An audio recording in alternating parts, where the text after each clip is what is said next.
back to my YouTube channel. Hi guys. Hi everyone. My name is Manukuma Shangwani for those who don't know me. And today I have a guest. Hi guys. I'm in my hosting era, guess. I think this year like my third guest. I'm hosting. A Yeah. host of note. Yes.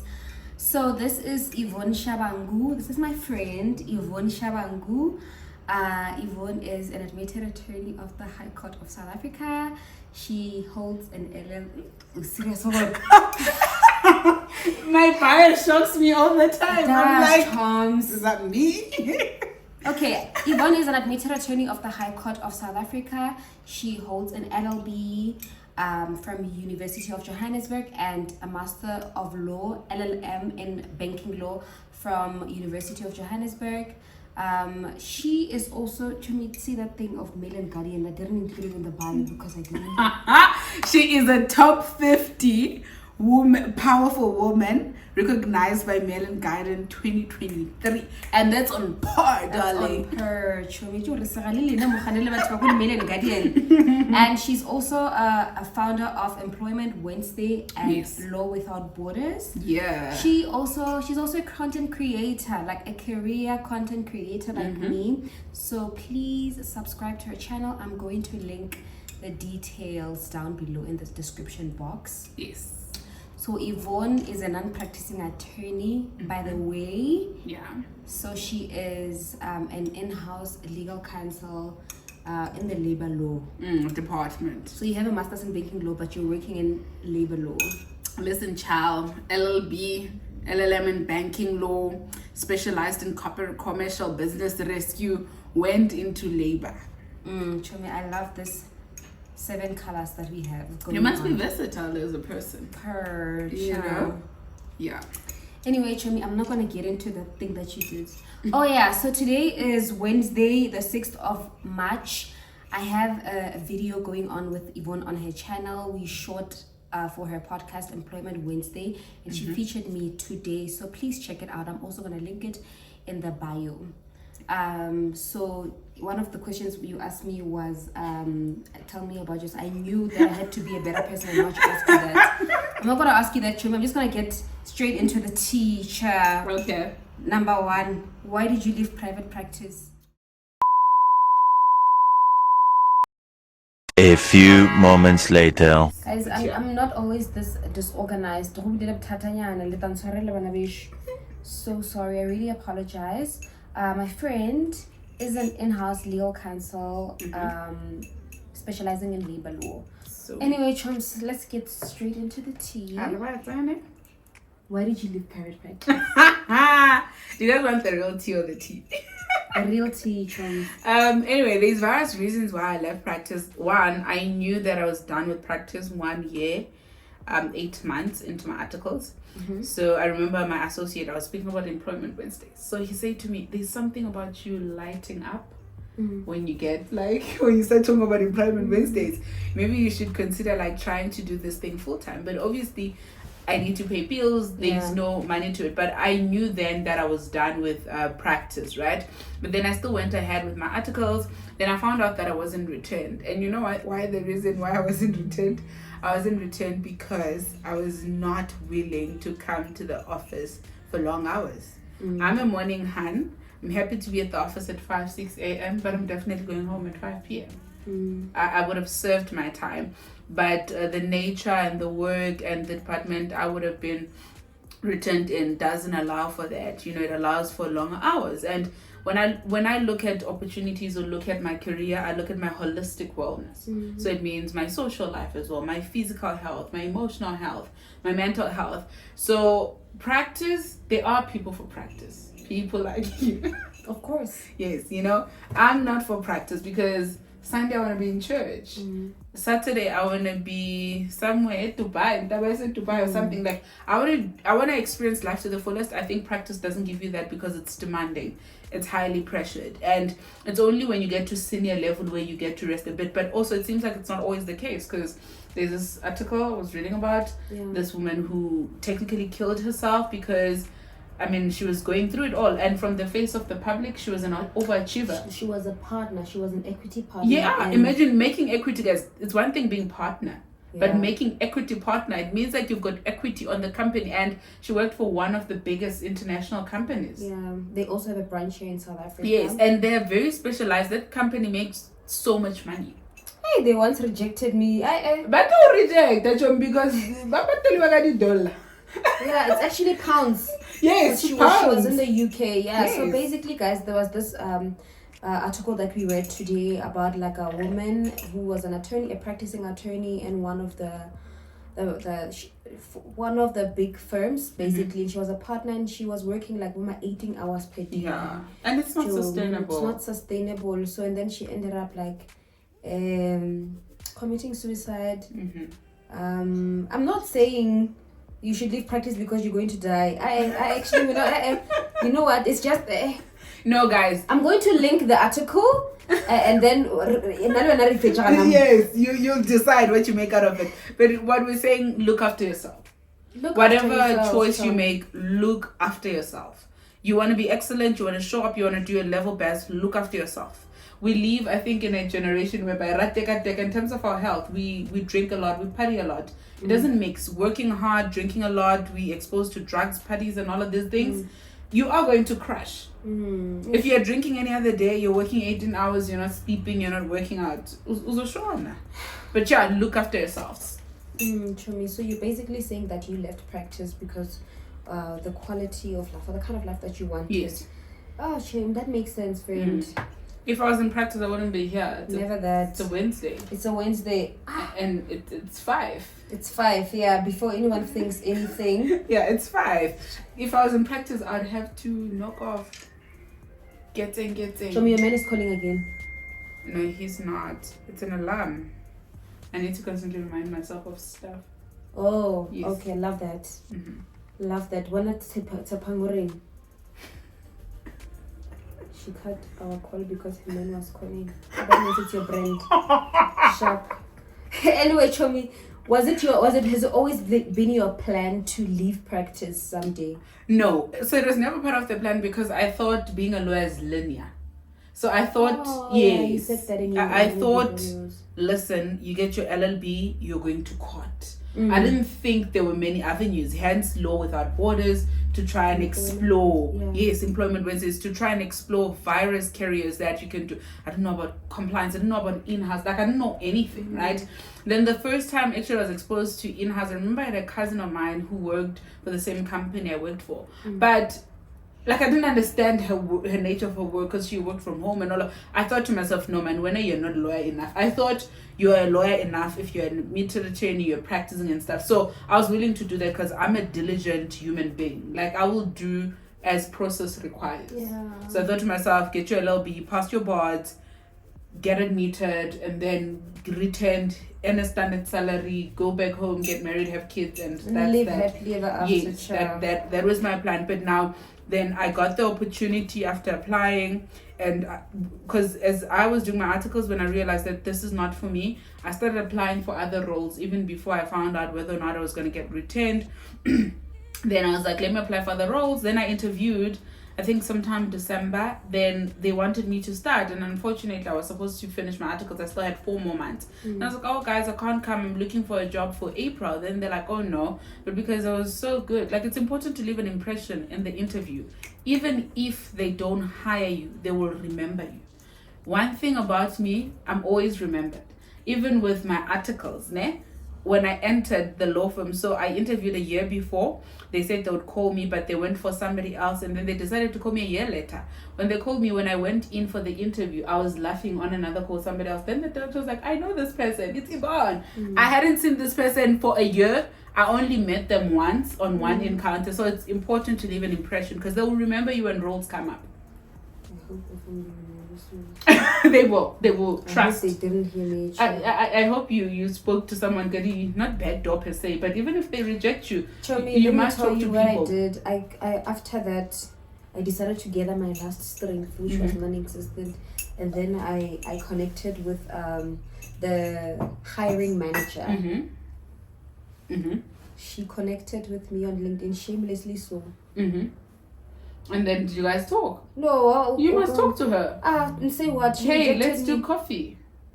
Oh, hey, I saw you told me. I can't teach you everything. No way. Chomi ngamiyeka mina yazi lo ntombaza le ntombazane yangiphula inhliziyo. Mangiceda la singena kwi-LinkedIn yakho siyam-romanticize. Sello sela ke selletsheng ngaraofet. Asanga salaleki Jesu bamgokotela sifapanong. Yo. Chomi. Yo. Wakhala was what yeah. Anyway, guys, so yeah, that's that. Always leave an impression on your interviews. I left an impression. They remembered me. They had me. It's a good opportunity. And because I'd already started Employment Wednesdays, I get hired. You see, it's a mixed masala, but it's always connected. Love right? that. Love that. So I started Employment Wednesday in 2021. Had no idea what I was doing about it, but I knew I wanted to give career advice. I knew I was passionate about labor laws. I didn't have a formal professional background. Then now, after my articles, I actually get a formal professional training ground, because now I'm in the training ground. When I tell you read your employment contract, I'm not reading it from Google. I know what I'm talking about. It's the work that I do daily. You know, when I tell you, you must have a UIF, you must have a medical aid, I know what I'm talking about. It's not from articles. So things are also always linked and connected. Oh, friend, I love that. Choms, how are you finding in-house? It's fun. It's a learning curve. I deal with so many people. I think that God is dealing with my character a lot, because I speak to over 300 in 1 month. I can speak to 300 different people that I need to cater for differently, that have different needs, different attitudes, and all of that. So there are days where it's really overwhelming, but most days I'm happy and fulfilled and content, because I'm able to be the reason why somebody is happy at work. Love that.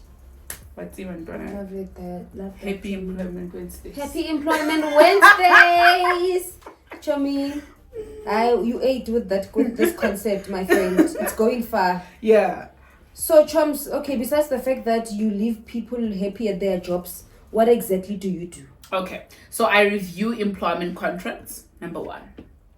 Can you review mine? Yes, we need to check it out. If your employer is playing games with you, we are writing to HR. It's just the jokes. I don't mess with my bread here. What if my manager sees this? It's just the jokes. It's just jokes. It's jokes, guys. But basically, what a labor specialist does, we handle all labor-related matters. We negotiate. We draft letters in terms of negotiating good employment agreements. We assist with verifying your benefits to see if it's in order. We assist with demanding that your benefits are paid to you. We assist with filing complaints with the pension fund adjudicator for your provident fund that was not being contributed by your employer. We assist with CCMA related matters. So anything that you can think of, unfair dismissals, leave days, labor related matters, I assist with that. What I don't do is, I'm not going to litigate for you. I'm not going to draft summons. I am going to draft letters, email correspondences, and all of that, but I'm not going to put it at, is it action or motion proceedings? Yeah, action or application proceedings. Yes, I'm not going to take it through that process. I'm going to try assist you in-house, demanding letters, calls, and all of these things, negotiating. And then, should that not work, then I escalate it to one of our attorneys who's on the panel. Yeah. So basically, that's what my job is. How do we get on the panel? You have to apply via tender. Okay, sharp. Obviously, you have to be a law firm, so you have to apply as a law firm, and then you're able to get on the panel. So I think it's renewed every 3 years. Sorry, no, he's not. No, he's not. Okay, Chomi. Tell me this. Now that you've explained what exactly is it that you do, do you have to be an admitted attorney, or do you have to be an admitted legal practitioner in order to do the kind of work that you do? No. Oh, you don't have to. You don't have to. Oh, I love that. You can literally straight out of your LLB and come through. So the requirements are gonna say 1 to 2 year experience. Forget about those things. Apply. I agree. Because in our department it's like I was actually gonna ask about that. Really? Yeah. So in our department it's like, okay, manager or supervisor, my 3 friends and 2 other people. So it's like 7 of us, right? And out of 7, it's only 4 of us that are admitted. Yeah, I think 2 or 3 are not admitted, but also before the ones that left, they were like balanced. So I think it was 5 admitted, 5 not admitted. And so you can start off as an intern if you like to take that route, because they have programs where they take interns, and then after internship then you can become a legal counsel, or you can straight out of your LLB apply. And they, even right now as I speak, there's a vacancy. You can go on Career Junction, that red company that has Y's in between, look for it, you'll find a job. Love that choice. Yeah. So the rest of the people in your team, the people that are in your team that are not admitted, are they LLB holders? Yes. Oh, nice. The LLB holders. There's I some love people that were studying, I don't know how those ones did it. I think it's via the internship that were studying. I know 1 or 2 were studying with UNISA. They actually graduated within their internship. Oh, just like me. Yes. In my grad program. Yes. So they were still like, they were doing their LLB, then I know they finished their LLB as they finished their internship. So really, guys, be creative about these things. They will make a position or space for you. Okay, Chomi. So yeah, this is a very important question, because the reason why I'm asking you this is, you know, I've been getting a lot of messages. A lot of people are losing interest in private practice. So I just wanted to ask if, like, you know, if you can do the kind of work that you do without necessarily being an admitted attorney. And yeah, man, if you're really not into practice, you're into courts, or if you're into drafting the pleadings and the paper wars, just go the legal route. So show me what is the name, or what are the names of the positions of the LLB holders that are not admitted attorneys? They're legal counsels. You lie, We all LCs. Remember, by virtue of having your LLB, you're a lawyer. Yeah. I always tell people you're not less of a lawyer because you're not admitted. Chamin, I always hear people say that, nah, I'm not a real lawyer because I'm not practicing, and that's fine. And I'm okay with that. Honey, LLB holder, lawyer wena. That's why there's distinguishing terms: advocate, attorney, paralegal. Because but we all overall lawyers. we are all lawyers.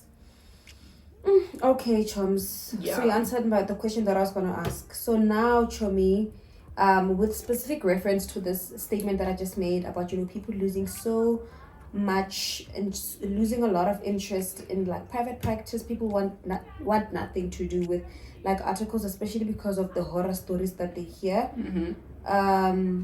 Please explain please tell us about Law Without Borders. Okay, so Law Without Borders is a series. So we have, I like saying we because I'm thinking bigger, right? So we, as the Employment Wednesday family, we have a podcast titled Employment Wednesdays. So in that podcast, we tackle all types of careers. But because lawyers and aspiring lawyers are very close to my heart, then I have a series titled Law Without Borders, right? So today was the official first episode. That's how much you mean to me, bruv. Oh, it is the first episode I dropped. By the way, I have many other episodes, but yours was first because I think it was very important to share our story the way we did, right?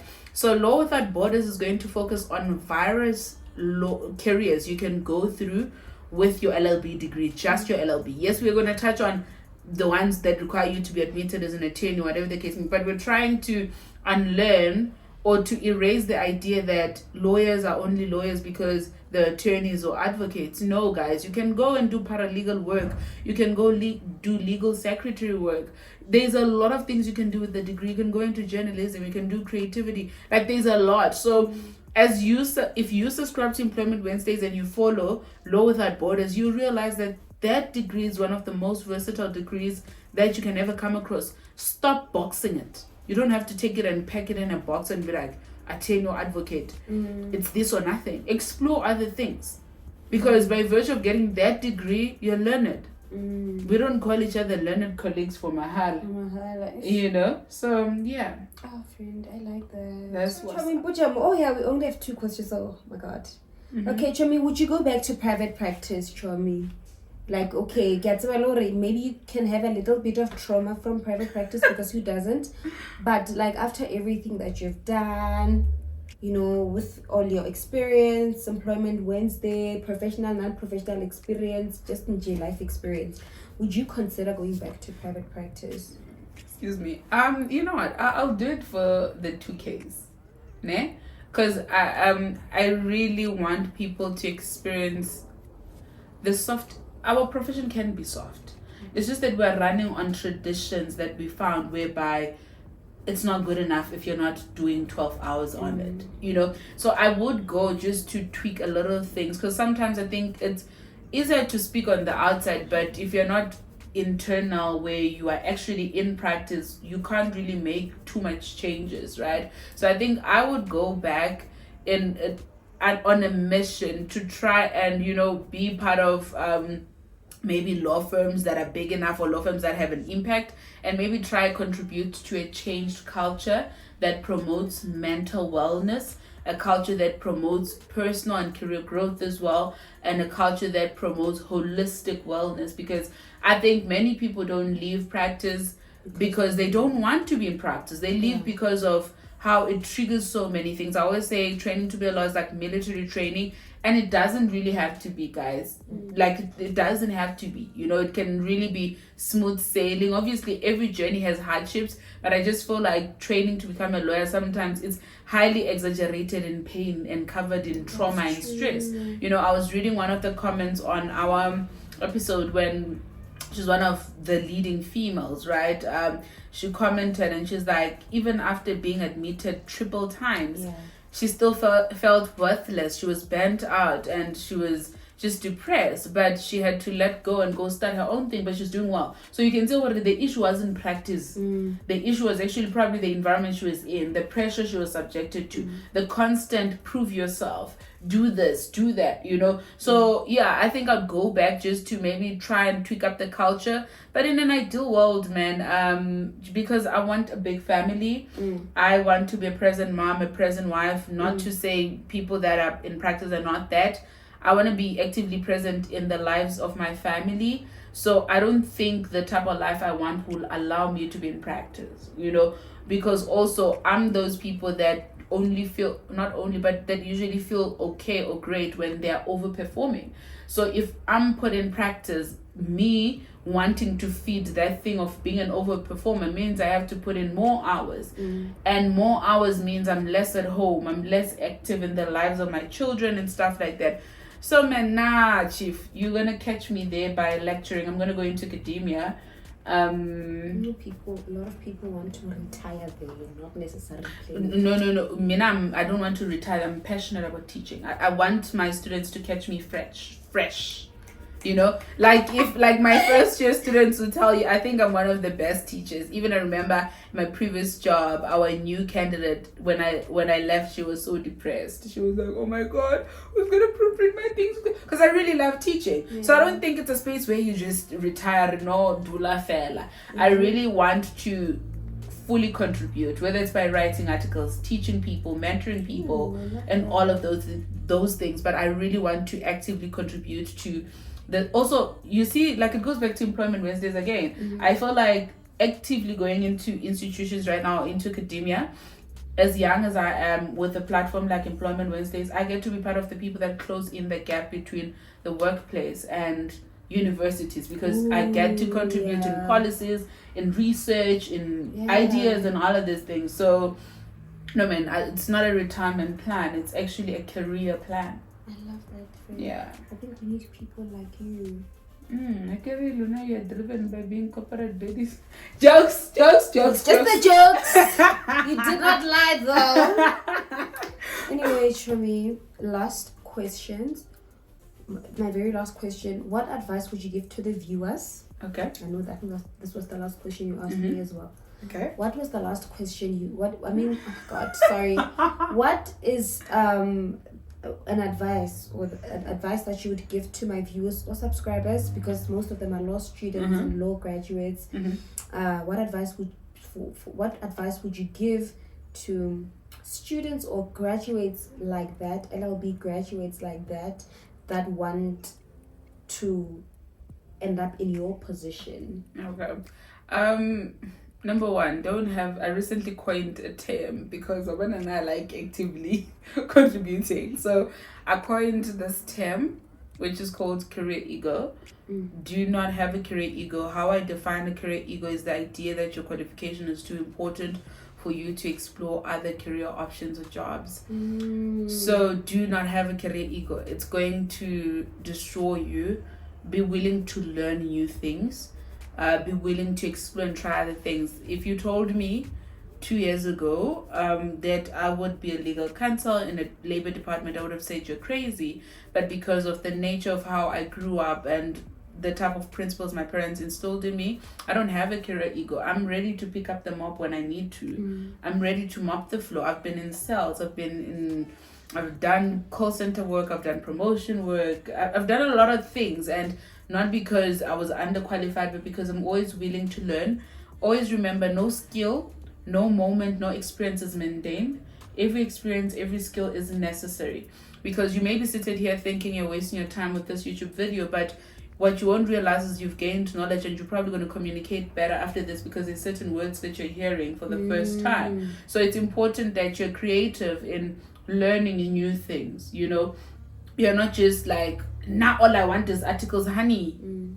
You will struggle with those articles. You get those articles 5 years later, and then after that you get into those articles, they will abuse you, then you'll be miserable, then you realize that you actually wasted 10 years of your time waiting on nothing. So it's important to try other new things. While you're applying for articles, try other new things. And you never know, maybe the career you're looking for, the right career, the right work environment is on the other side of the CV that you've submitted. I once saw this Facebook post of this girl who was an LB graduate and didn't get articles for a long time, I think for about 2 years, and then she started off as an education assistant, and then I think she started tutoring on the side, like tutoring, and then like at the time when I read that article, which was about 2-3 years ago, she said that she had about like 200 students that she was tutoring, and they pay a monthly fee, and like she was already starting to employ other people in the community with her LLB degree. You see, she was able to expand and do other things. So don't wait there and be a potato, guys. Don't rust your mind waiting for articles, because you said something, no one is coming to save you. No one is coming to save you, child. So you have to step up, do what you can. Guys, use your talents, your skills, polish them up. You know, if it means start a YouTube channel to entertain yourself, start it. If it means go an ice cream shop, do it while you wait, you know, because there's certain things, you know, you may be thinking, oh my God, retail, it's too much. But no one will teach you how to work well under pressure like retail, guys. You work there too? Yes, I've been in retail. Yeah, and how's the pressure? Everyone complains about apparently your feet, they will. Yeah, it's insane. You can't tell me anything about pressure. When I'm saying I'm not a hard worker, it's I can't be a hard worker. You know, you wanna go retail, this is not for me, that's not my potion. I'm a soft hand, honey. Yes, it's choice. You know, so things retail taught me how to speak in different languages. Oh, that's why you got everything. I can speak Swati, I can speak Shona, I can speak Ndebele. The only South African languages I can't speak is Tonga, Venda, and Afrikaans. I can speak so many languages, and that was because I was in retail. I'm a people's person. Somebody asked me, when does my social battery die? It doesn't die because I've been able to handle many people like for long hours. You know, I could be having a horrible day. I always say to people, I'm one person who beautifies pain and stress, because right now I could be so stressed out, but you won't tell because I'm able to engage with you. I have people skills, you know. I'm able to work well under pressure. I can speak different languages, and I know what I wouldn't want in my own business because I've observed what happens in retail. I know what I wouldn't do and what I would do when I start my own thing. So when you look at jobs, guys, don't just be like, I'm pateli sharp. Of course I'm pateli sharp. But the skill that I get there, no one will ever take away from me. No one can ever take away my negotiation skills. Nah, I will sell you that sneaker that you think is too expensive. You know? So it's important that you explore other avenues and teach yourself, add value to yourself. You know, don't who's camera the articles, guys? I'm not gonna say you wait for a long time and it won't be worth it, because you're gonna say, oh, you know, when are you got admitted and child. Was it worth it? Was it worth it? Chomi, you know, What I remember for what? when I made a video on how I got admitted as an attorney at 23 years, and I remember at the end of the video, and people were eating you up there. I saw something, Ore. Everybody keeps on saying, how did I get admitted at the age of 23? Yeah, Chomi, I was featured by Briefly, you know, Briefly. Yes, briefly. On I've also been Facebook. there a couple of times. Chomi, the comments, John. Oh, that means she matriculated at 14. And then people will be like, oh my god, her parents have connections. And that time, you don't even know getting a connection. Sure. Define connection in the comment section if you made it this far. And I remember when I was concluding that video, I was asking myself, like, was it worth it? Mm-hmm. And it's important to be honest. Was it worth it? I don't know, chums. Like, hey, I don't know. I really don't know. But you know what? Yeah, anyway, we've come to the end of our video. Hey, Chomi, we will never stop. We'll never stop, Shem. Don't forget to like, subscribe, share, and comment. And make sure that you tell us King connection by the comment section. So we know they made it this far.